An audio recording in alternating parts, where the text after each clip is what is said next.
for this? Are you down for this? If you're in the mood, we can take it to the moon.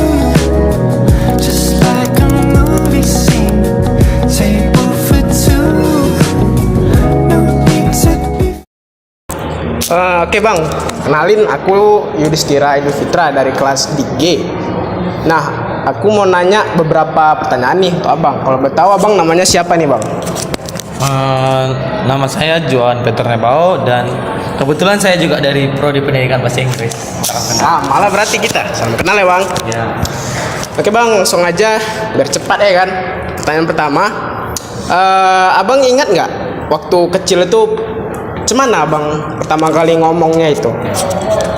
Kalau dibilang ingat cuma sedikit sih, palingan babi bu baba gitu. Oh, Atau ya kayak gitu lah. iya.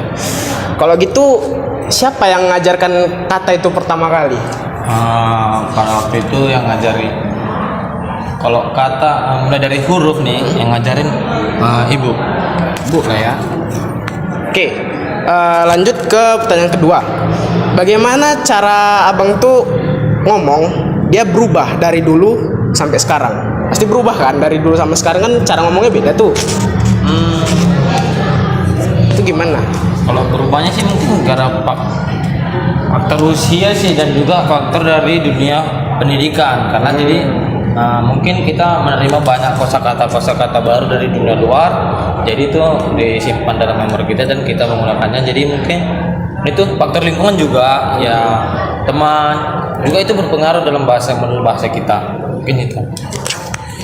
Nah, kalau gitu apa perbedaan yang terbesar dari perkembangan bahasa abang itu? Iya, kayak mungkin mulai dari SD nih kan. SD ini kayak biasanya formal banget nih ngomong, misalnya ngomong ke teman. Mulai masuk ke jenjang SMP, saya mulai kayak akrab gitu, kayak udah CS kali, udah kawan kali kayak gitu. Jadi ya sampai ke SMA pun makin meningkat lagi, kayak rasa keakraban itu bisa jadi tumbuh dia karena kayak bahasanya kayak gaulan sehari-hari lah untuk anak-anak. Apakah abang itu ngerasa lebih pede dalam mengekspresikan diri seiring bertambahnya usia nggak bang? Kalau itu udah pasti bang. Maksudnya kalau semakin bertambah usia kan cara kita berkomunikasi kan kita otomatis semakin pede gitu, begitu. Oke lah. Oke, next lanjut pertanyaan kedua. Bagaimana peran sekolah itu dalam membantu abang mengembangkan keterampilan bahasa abang? Mungkin kalau di sekolah ya atau di universitas contohnya ya, kita memiliki banyak sekali tugas-tugas nih, misalnya tugas kelompok atau tugas individu pun sekalipun ya, mau tidak mau kita harus berkomunikasi tidak hanya kepada sesama teman tetapi juga kepada misalnya guru atau dosen. Ya mungkin itu bisa mengasah kemampuan kita dalam berkomunikasi atau berbahasa, begitu sih. Kalau gitu, apakah ada nggak pelajaran atau aktivitas tertentu yang bisa membantu abang belajar kata-kata atau cara berbicara yang baru gitu? Kalau itu sih ya tergantung individu ya. Ya kalau memang individu itu memiliki jiwa sosial yang mungkin dia memiliki mendapatkan ilmu komunikasi tersebut ya dengan berbicara kepada orang-orang sekitar, mungkin dari keluarganya atau orang-orang tetangga, begitu sih. Tapi kalau memang dia orangnya individual ya mungkin dia bisa mengasah skillnya itu secara pasif, maksudnya tidak aktif. Dia bisa misalnya seorang penulis atau segala macam bisa mengasah kemampuan bahasanya, begitu sih. Oke, kalau gitu lanjut. Apakah abang itu belajar bahasa baru seiring bertambahnya usia? Bahasa baru yang seperti apa ini bang? Misalnya entah itu, mohon maaf nih bang, abang suku apa sebelumnya? Saya suku Minang bang. Suku Minang? Ya. Oke, apakah abang tuh seiring bertambahnya umur jadi belajar bahasa Minang atau jadi belajar bahasa Indonesia atau bahasa Inggris gitu loh? Bahasa yang baru itu gitu maksudnya. Ulangi pertanyaannya bang, mohon maaf. Apakah abang belajar bahasa baru seiring bertambahnya usia? mungkin ini agak mirip dengan pertanyaan yang di awal-awal tadi ya bang ya. Ya itu sudah pasti bang, dengan bertambahnya usia kan kita belajar mau tidak mau, lingkungan sekitar kita berdampak dengan perubahan cara kita dalam berbahasa. Misalnya awal kan suku Minang, saya tinggal di lingkungan Batak ya, secara otomatis akan sering mendengar orang-orang berbicara bahasa Batak yang secara tidak mau saya sudah istilahnya mendapat kemampuan baru, lingkungan baru ya, mungkin itu mempengaruhi kita dengan cara kita berbahasa begitu sih. Oke, kalau gitu lanjut pertanyaan selanjutnya. Apakah menurut abang cara abang berkomunikasi atau berbicara dengan teman itu berubah seiring bertambahnya usia? Kalau itu sih ya sudah pasti ya. Tetapi tidak menutup kemungkinan ya tidak juga. Maksudnya itu tergantung situasi dan kondisi bang. Maksudnya misalnya kita dalam situasi formal ya kita berbicara kepada kawan itu ya secara formal. Tapi ketika kita berada di lingkungan yang non formal ya secara tidak langsung kita berbicaranya ya biasa-biasa aja, non formal begitu sih. Kalau gitu, apa perbedaannya dari cara abang ngomong waktu kecil sampai waktu kecil sama sekarang? Cara ngomong abang ke temen itu apa perbedaannya gitu? Oh, mungkin kalau masa kecil kan kalau ngomong kepada sesama kawan itu kan cuma sekedar mementingkan apa yang ada di pikiran saya tanpa memikirkan apa yang ada di pikiran orang lain. Maksudnya apa? Maksudnya kan ketika kita sudah semakin bertambah usia, semakin dewasa, kita semakin bisa merealisasikan, bisa menginterpretasikan diri kita kepada orang lain. Jadi kita harus bisa istilahnya bisa menjadi di posisi tersebut. Misalnya kita ingin mengatakan ini, apakah kita tersinggung atau tidak. Jadi kita bisa menjaga tutur kata ya, begitu sih. Oke, kalau gitu terakhir lah bang ya, biar nggak lama-lama kali. Iya bang. Jadi kira-kira nasihat apa yang akan abang berikan kepada adik-adik yang lebih muda tentang belajar bicara atau berkomunikasi gitu? Ini juga penting ini bang. Ini anak-anak muda sekarang itu kan banyak slang atau bahasa-bahasa gaul yang memang bisa dikatakan bahasa-bahasa gaul itu ada yang positif, ada juga yang negatif. Maksudnya apa? Kita harus bisa mengersop, artinya mengersop itu adalah menerima segala bentuk baik itu bahasa gaul yang kita terima di tempat kita pun di tempat lain. Jadi kita istilahnya jangan sembarangan bisa menerima gitu istilahnya.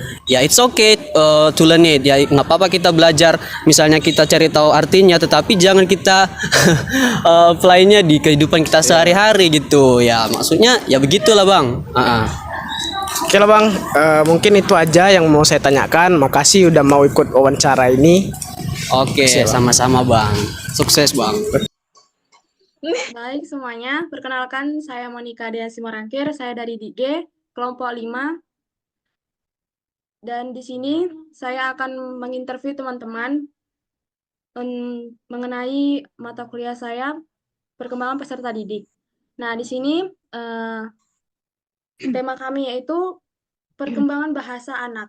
Nah, di sini saya akan mengajukan beberapa pertanyaan kepada teman-teman. Nah, teman-teman akan menjawabnya dengan jujur dan sesuai dengan pengalaman teman-teman masing-masing ya. Oke, sebelumnya boleh nggak perkenalan diri satu-satu? Nama saya Tani Raul Borgultom. Saya dari Universitas Andalas, Prodi Kehutanan. Oke, dan kakak selanjutnya.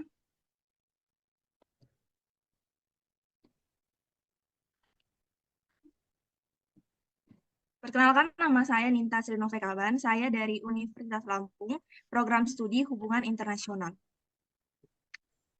Oke, nah di sini saya akan mengajukan pertanyaannya. Yang pertama itu, apakah kalian ingat bagaimana waktu mulai berbicara saat masih kecil? Mungkin mulai dari Kak Ninta.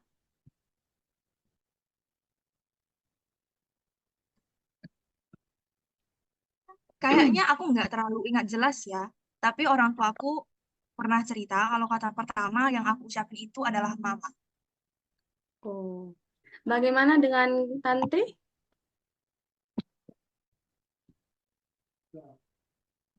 Aku sih nggak terlalu ingat, tapi kata orang tua aku ngomong itu gara sering-sering dengerin orang di rumah ngomong gitu. Jadi otomatis keluar.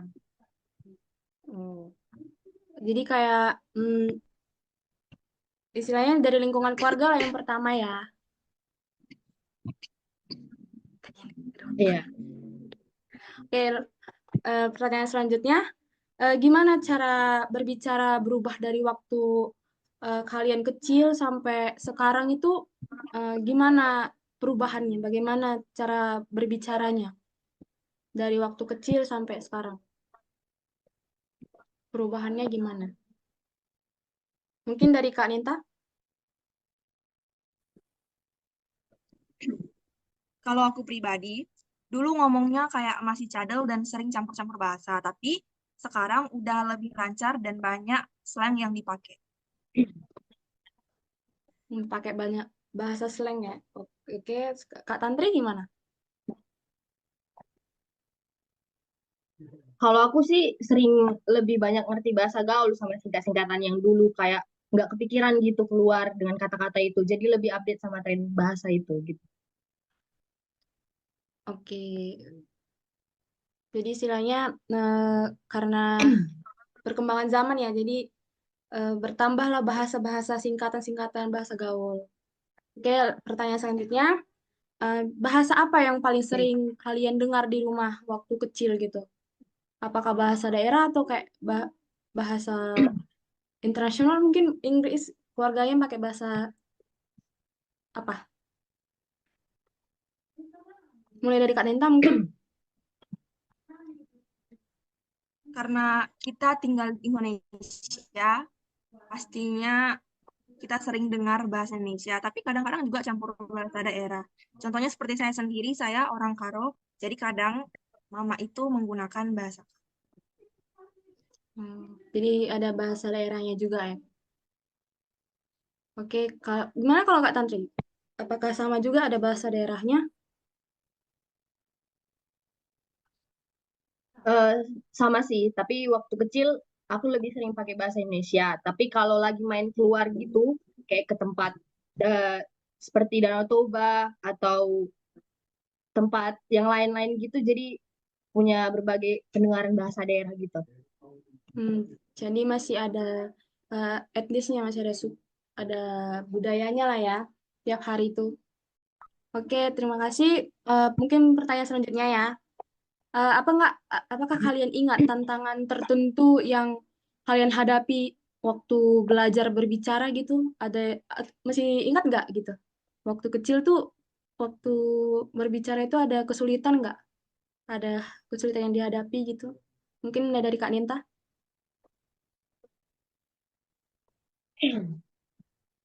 Kalau aku sendiri, aku tuh pernah kesulitan ngomong huruf R, tapi lama-kelamaan bisa juga. Akhirnya ngomong huruf R. Oh, berarti dulu agak nggak bisa bilang huruf R ya. Kak Tantri? Kalau aku dulu suka ngomong gak jelas, sering terbata-bata kalau ngomong cepat, jadi orang tua bantuin dengan latihan pelan-pelan. Hmm, agak masih apa ya kurang lancar lah ya. Namanya juga waktu kecil ya. Oke, mungkin Iya. pertanyaan selanjutnya. Nah, seiring bertambahnya usia ini kan, apakah kalian pernah merasa menggunakan jenis bahasa atau kosakata yang berbeda gitu? Mungkin dari Kak Nenta? Iya, sekarang lebih banyak pakai bahasa yang lagi tren kayak santuy, vibes, ya seperti itulah, ala-ala Gen Z.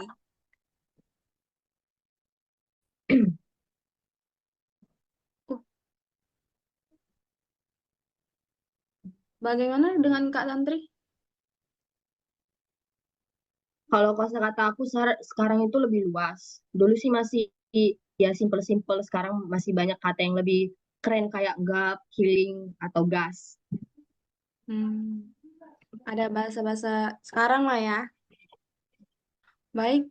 Nah, pertanyaan selanjutnya, apakah menurut kalian cara kalian berkomunikasi dengan teman-teman berubah seiring bertambahnya usia? Mungkin kayak intonasinya atau cara berkomunikasinya dengan teman-teman apakah berubah? Mungkin dari Kak Ninta? Kalau aku pribadi, iya, sekarang lebih sering pakai bahasa gaul yang singkat-singkat biar cepet.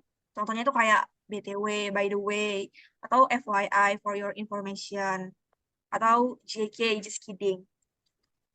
Oh, jadi disingkat ya. Kalau Kak Tantri, apakah berkomunikasinya dengan teman juga berubah? Berubah sih, dulunya kan lebih formal gitu bahasanya. Sekarang lebih santai gitu, apalagi dengan teman-teman dekat. Sering pakai bahasa campuran. Contohnya nih, kayak bahasa Korea, terima kasih, kamsahamnida, gumawo. Bahasa Indonesia yang maaf itu miane gitu. Oh, jadi di mix ya. Oke, nah ini pertanyaan terakhir. Lihat ke belakang, nasihat apa yang akan kalian berikan kepada anak-anak yang lebih muda tentang belajar berbicara dan berkomunikasi? Mungkin dari Kak Ninta, apakah ada nasihat untuk anak-anak muda sekarang? Supaya tidak toksik lagi berbicara. Mana dengan Kak Ninta? Mungkin nasihatnya? Kalau dari aku pribadi, jangan takut salah. Kalau dari aku pribadi, jangan takut salah. Makin sering latihan, makin lancar kok. Percaya diri aja. Believe Percaya in diri. yourself. Bagaimana dengan Kak Tantri? Kalau aku pribadi itu santai aja. Bahasa itu soalnya kebiasaan gitu kan. Dengerin orang lain ngomong terus dia coba praktekin. Jadi santai aja, terus percaya diri. Baiklah, terima kasih teman-teman yang udah mau diinterview hari ini. Semoga interview kita ini bermanfaat ya tentang perkembangan bahasa kita. Oke, terima kasih. Nama saya Putri Jonathan Sudari, saya dari kelas 3B. Di sini saya akan mewawancara teman saya, saya Emelia. Saya akan mewawancara dia tentang perkembangan bahasa. Apakah kamu ingat bagaimana pertama kali kamu mulai berbicara sama si kecil? Pertama kali saya berbicara sama si kecil itu mungkin menggunakan kata-kata sederhana seperti mama papa yang diajarkan oleh orang tua. Bagaimana cara kamu berbicara dari kecil sampai sekarang? Mungkin cara berbicara saya itu mungkin berkembang karena cara berbicara saya dari kecil itu menggunakan kosakata dasar dan sekarang menggunakan kosakata yang lebih saya sering kamu dengar saat bahasa yang mungkin paling sering saya dengar itu adalah bahasa ibu. Apakah kamu ingat tentang itu yang kamu hadapi saat belajar berbicara? Tantangan yang saya hadapi dalam belajar berbicara itu mungkin penggunaan kalimat yang lebih panjang atau pengucapan kata saat berbicara. Dari tentang Indonesia, apakah kamu merasa menggunakan jenis bahasa kata yang sering berbeda? Tentunya, karena sering berteman di usia, mungkin saya menggunakan kosakata yang lebih kaya dan kosakata yang lebih spesifik dan kompleks. Sekian wawancara saya, Pak. Saya ucapkan terima kasih buat teman saya.